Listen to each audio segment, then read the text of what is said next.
In today's video, we are going to show you how to export your bookmarks from Mozilla Firefox.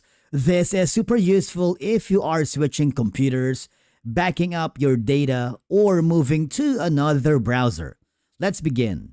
Now, open Firefox and go to the bookmarks in the toolbar. For example, I have my bookmarks saved here.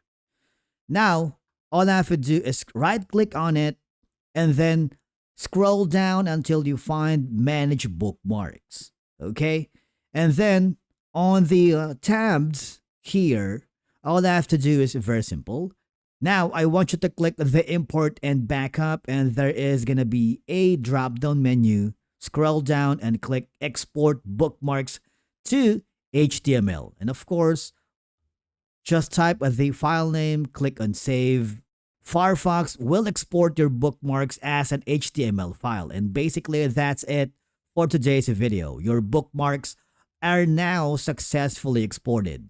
You can use this file later to import your bookmarks back into Firefox or into another browser like Google Chrome or Microsoft Edge. And basically, that's how to export bookmarks from Mozilla Firefox. Thank you so much for watching. We will see you again in the next video.